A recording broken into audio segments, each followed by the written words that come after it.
Ladies and gentlemen, welcome to this edition of Nuggets of Wisdom. My name is Empress Pamela, and today I am presenting 3 strategies for the courage to cultivate dreams. Courage to cultivate dreams. So these notes were compiled um, in my notebooks and journals over the last 10 or more years, watching many gurus, specialists, teachers, self improvement videos, free webinars, you name it. Um, but this is 3 strategies to gather the courage to cultivate your dreams. So, I'm going to be sharing some personal information, I guess. I haven't read this in at least 4 years. Let's see, focus on what you can control. I think that should just be one of your rules for life, because for years I tried to control everything and everyone around me out of fear. And now I realize at almost 60 years old that the only person that I can control is myself. And it took a lot of years of stress and disease and harboring resentment both ways from each party, um, to realize, to have this realization that you can only control yourself. Okay. So the courage to cultivate your dreams. Yeah, it does take courage to put yourself out there.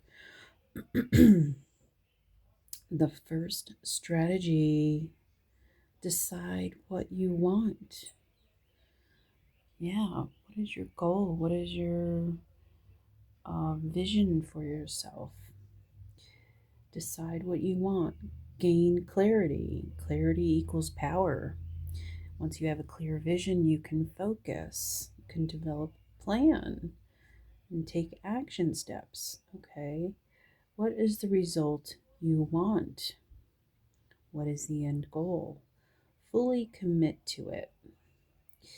I think a full commitment, the way to find out if you can fully commit to something is that notion that on your deathbed, if you do not accomplish this goal, will you have regrets?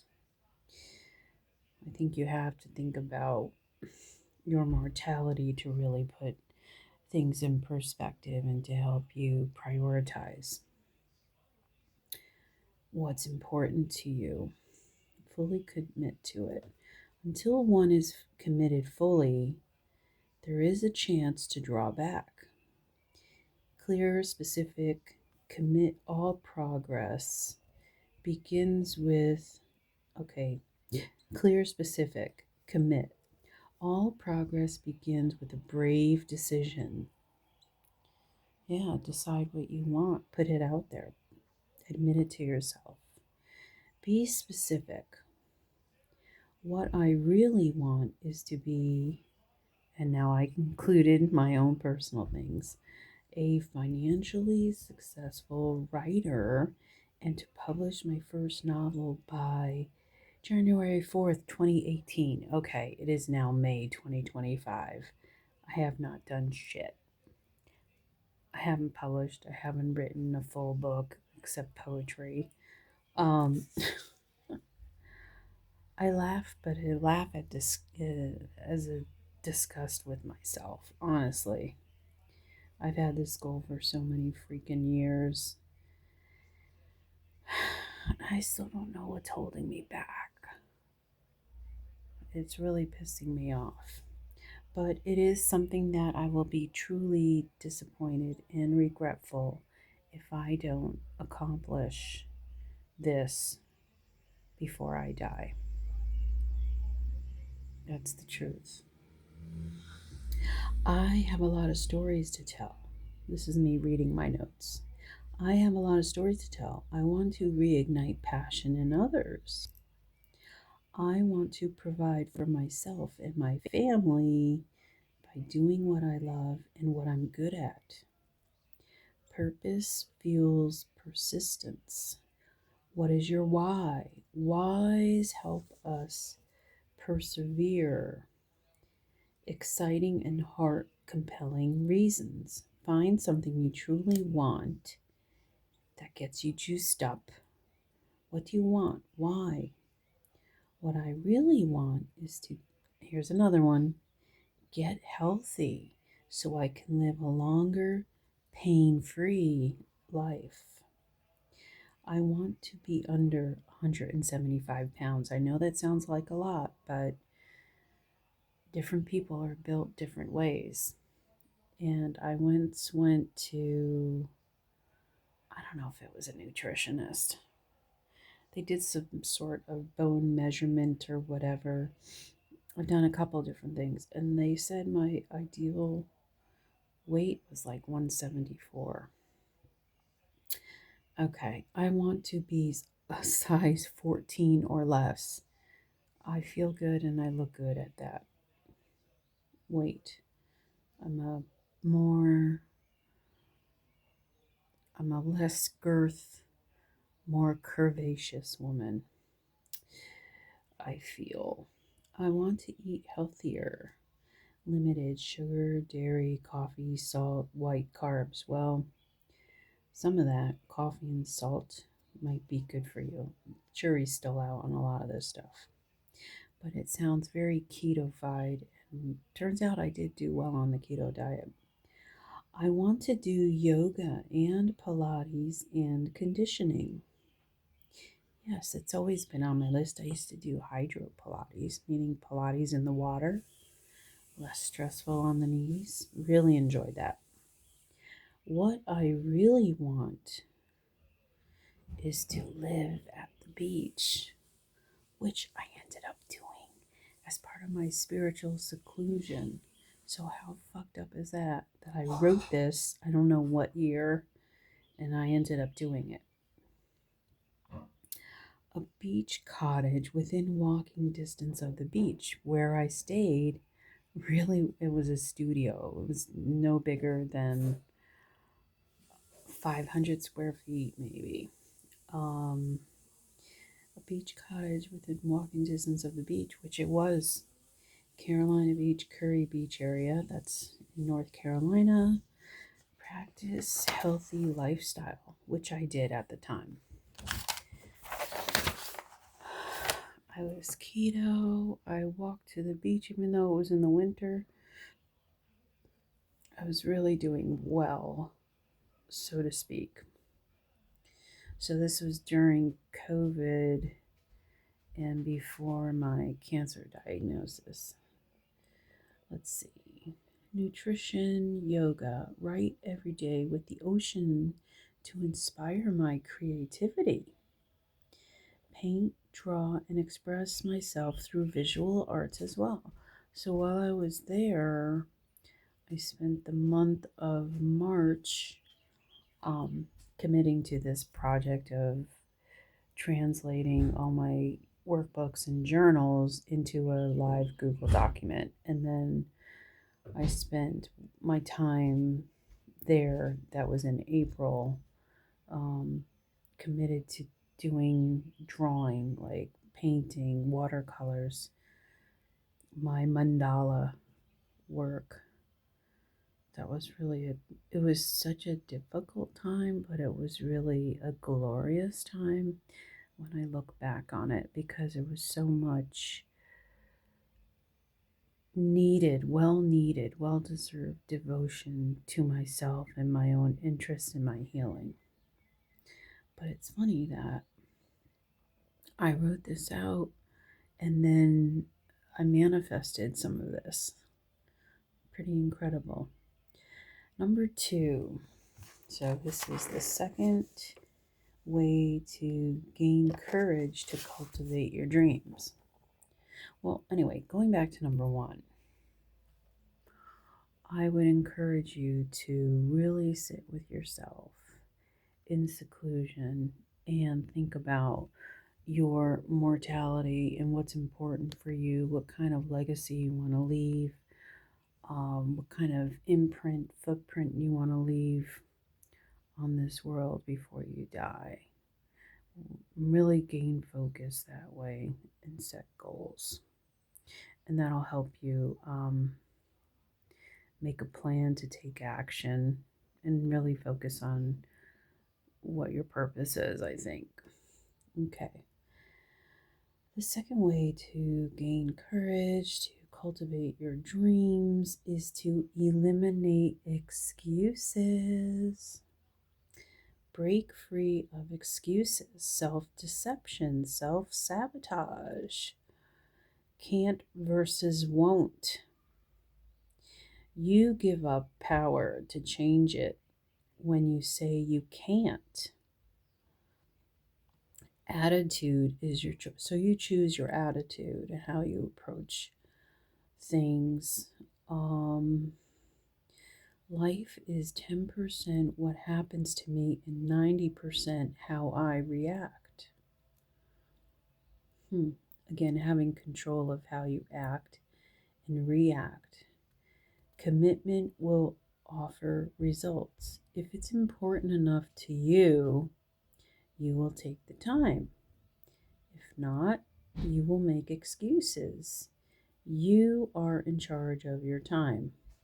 Again, the only person you can control is yourself. You are in charge of your time. Smart, creative, resourceful. Can't versus won't. Eliminate excuses. Yeah, I think you really have to dig deep and think about that. How you want to leave. Well, maybe is it how you want to be remembered? Really think about that. And then will that help you focus on taking action and cultivating your dreams? Perhaps. Let's see. The third way to cultivate courage to achieve your dreams or success. Action is magic. Number 3, action is magic. Build momentum. System focused action. Series of steps. Again, an action plan. And break it down into finite steps. Conviction. Maybe ask experts in the field to help you. Gain support if you need. If you need to seek assistance, then get the assistance you need. Conviction. Everything is figure outable. I think Marie Forleo said that. Writing excuses. Yeah, how many excuses do writers have? Probably infinitum, I guess it is. I have no time. There's 24 hours in a day, 7 days in a week. Devote specific time. So maybe committing to a schedule. Not good at it. Well, anyone can write and everyone has their own voice. And we can see that even actors, singers have their own freaking books. They've been published. Even if they've had help, still they've accomplished it. Previous accolades. To build your courage, look at your previous achievements, compliments you received from others, people that have noticed certain talents or gifts that you have. Maybe they've gone to you as a resource for specific things. I have nothing to say. That's an excuse. Well, everyone has a story. Everyone's experience, life experience, journey is different and unique. Keep notebooks with ideas. You can go through your old notebooks and you'll find goals written, ideas, brainstorming, unfinished writing, inspiration prompts. Oh, this is something I'll share with you. where I think that comes in is I used to go to a used bookstore, and they had a used bookshelf, free books. Yay! Can you believe it? Um, but sometimes I would find little nuggets of stories. I found one time it was like a letter, a postcard someone received from a friend that they had made at camp, summer camp, like sleepaway camp. Um, I found dedications from a father to a daughter, like written inside the book. I would find receipts or something like that, that you can create a story around those things. So I kept a lot of that material. I don't know where it is now, but for inspiration, for ideas for writing stories or short stories. Let's see, and then figure outable information from the internet. Globally accessible, magic, 20, brainstorming. Clarity comes from engagement, not thought. Maybe that means you can think about writing till you're blue in the face, but once you start getting the words down on paper, then the story evolves and comes to fruition. You got to get pen to paper. Path ahead is right in front of you. Okay, well, that concludes this session of how to gain the courage to cultivate your dreams. I feel like this is quite a basic but very clear and concise message. Obvious, I would say. Um, Spend the time with yourself to really think about um, things that you don't want to be left undone while you're on your deathbed. So, what are the things that you want to accomplish in this lifetime? And then gain the focus and stop making excuses and really create an action plan. And maybe if you're someone who procrastinates and just gets easily distracted, choose one thing at a time. So, choose one goal and break it down and take the action steps. And if you need assistance or have to go to an expert, then you do that as part of the plan and don't make excuses for not doing it. I'll see you in the next one.